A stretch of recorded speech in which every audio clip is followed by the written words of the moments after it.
Hello, everyone. Happy New Year. I forgot to mention in the last video, and I'm glad that some of you found it on the website, that the 2024 readings are available again. I did those last year at the beginning of the year. I believe it's under Christmas offering because it was meant to be out and talked about before Christmas. But since it was Mercury retrograde, it's fine. And also, we're going to have a live meeting for the new moon in Aquarius. It is the Chinese New Year, the year of the dragon. So I thought it'd be fun to do that, to do another live. We haven't had one of those for over a year. And then the Metatron course, Becoming, is also available this January through April. We'll have our first meeting on the 16th of January, and they go 2 a month through the end of April. You also have private time with me, one-on-one sessions with me, and then healing meditations that I send out to everyone. We have a great group there, a really solid group. And yeah, we have a lot of fun getting together. We enjoy it, and we would love it if you could join us. So I'll put the link to book a session, the book a session link in the description box of the video. So we're going to talk about the new moon in Capricorn that we have at 20 degrees and 44 minutes of Capricorn. So check your placements, whatever you have from about 17 to 25 of the earth signs will get those like directly, and then you can see where Capricorn falls in your chart. You can use AstroSeek or astro.com to look at your natal chart. Also, check your solar return and your progress chart. Chances are you have something about 20 degrees in one of those charts. So it takes place at 11:57 on January 11th in London in the morning. It's the 11th for everybody. So for Sydney, it's 10:57 p.m. and Central Standard Time, it's 5:57 a.m. So this new moon is square the nodes of fate. Those are at 20 degrees of Eris and Libra. They're both significant. One isn't more significant and one isn't what we're going toward and what we're letting go of. The nodes of fate are very important in your chart. The south node is just as important as the north.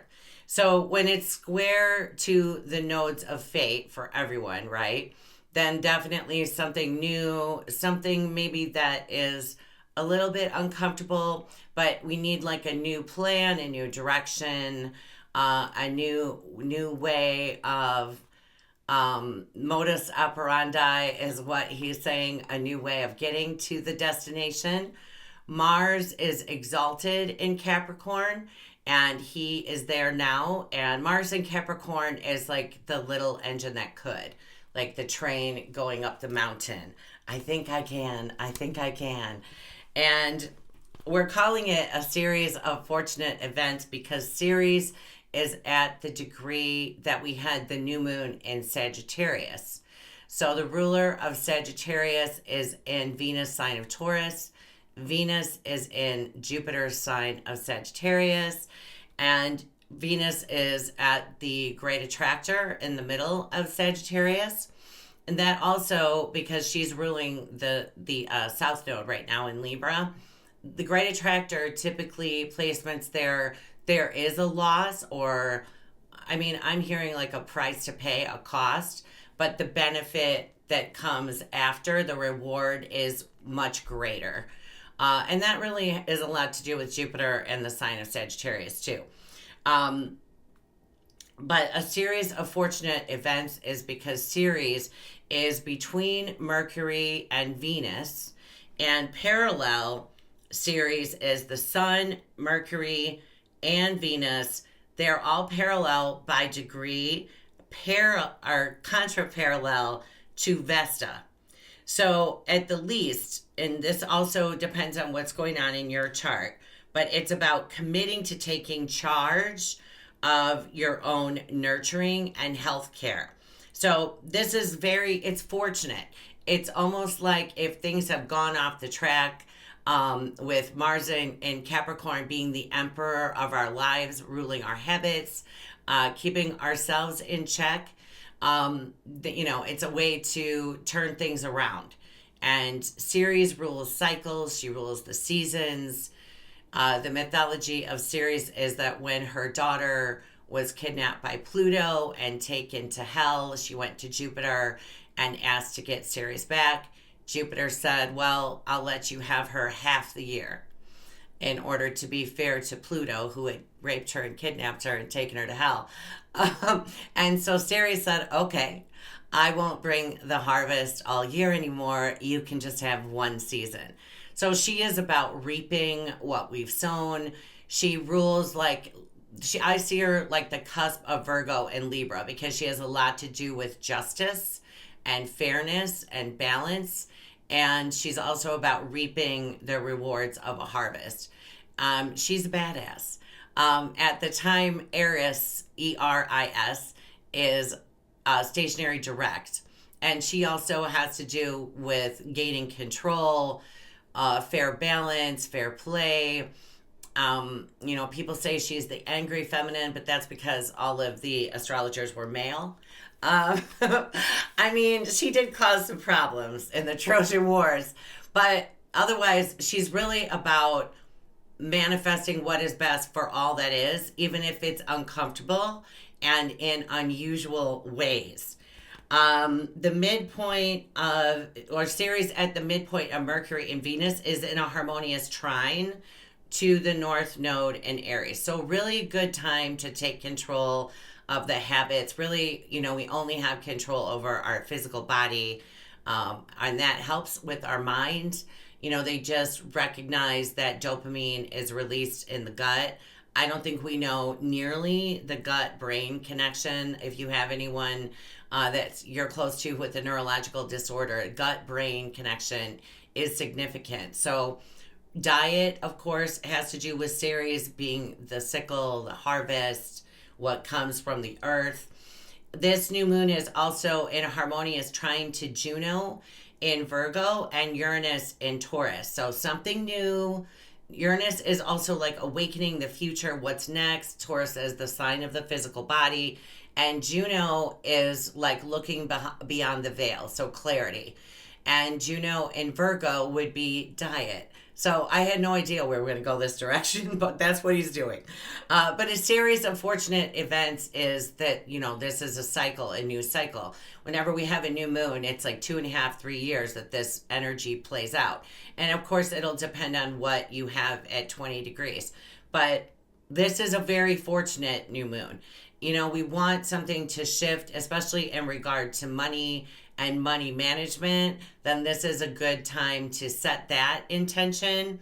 When we're caring for our physical bodies and nurturing ourselves, then it's like in tarot, the pentacles. Pentacles are the physical body as well as habits and health. It's not just about money, but they go together. The first earth sign is about the physical body, what we put into our mouths. Virgo, then, our diet and ritual, habits. And the moon is always about habits.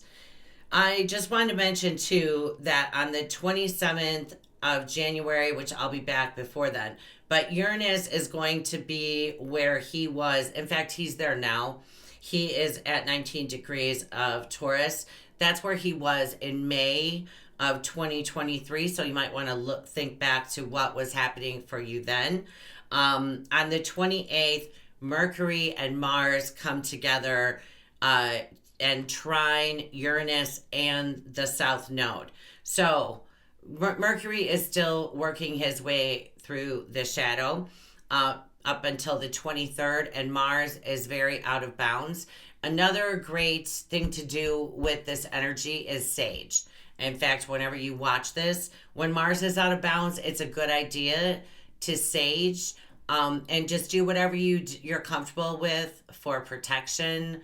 I say I'm cleared, covered, filled, cloaked, and mirrored. You can slow that down or rewind it. Cleared, covered, filled, cloaked, and mirrored. And just see the white light coming down. I see Michael's cloak. the darker blue, and then the mirrors facing outward. Mars out of bounds can be super sneaky, and Mercury has to do with counterparts, and of course Mars being the traditional ruler of Scorpio is about secrets. Mercury is people like gossiping, going behind your back, getting into your business. So watch your boundaries. You can always ask for protection from that. Also, you want to be careful with paranoia with that, because Mars, as traditional ruler of Scorpio, is also about paranoia. Pluto is on the 24th of March last year. He moved back into Capricorn. On the 22nd of January, he will come back into Capricorn. He's only going to be there until May. He's only going to get to 2 degrees. I'm sorry, of Aquarius. He's going to get to 2 degrees of Aquarius, and then he will move back until November 20th. We are still within 2 degrees of the United States Pluto. The election will take place with Pluto in Capricorn in connection with where he was when we were founded. Important to mention that 2 heartbeats from the presidency is a man who would not have certified an honest and fair election. He would not have certified that he voted, that it not be certified. So important to remember that we're still in our Pluto return.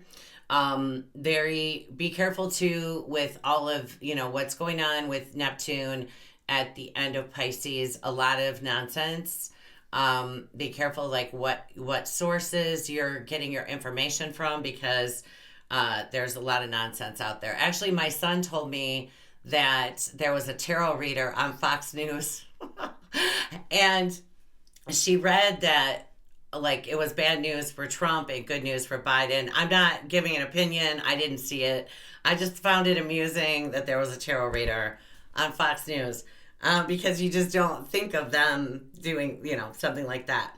Also, the Juno, Black Moon Lilith, and Orcus energy with Virgo, I would go to the doctor or, have a checkup. Anything going on at all, I would check that out.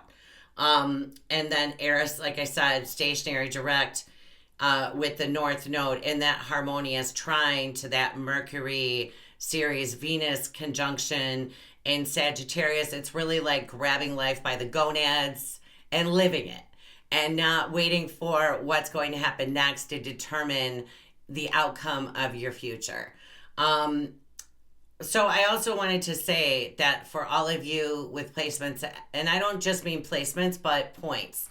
Like if your ascendant is 29 of Eris, if you have placements or points at the end of the cardinal signs, so Aries, Cancer, Libra, Capricorn, obviously, they're connecting with Pluto, but also planets in the beginning, I'd say up to 5 degrees of the fixed signs. So that's Taurus, Leo, Scorpio, and of course Aquarius. They're all being Plutonized right now. And Pluto takes his sweet time. He goes very slowly, like and somebody said, when I was talking about the Pluto stuff happening in my chart, that Pluto like brings you to a place where you have no power. Not really. He just breaks you down until you finally let go and get in line, right? Things that maybe you're hiding from yourself, you find out during a Pluto transit. So it's always a good thing. It always brings empowerment. And the idea, of course, is to rule the planets, not to have the planets rule us. This is a sweet new moon. So yeah, I'm sending you guys so much love and happy new moon. And I will see you again soon. Bye.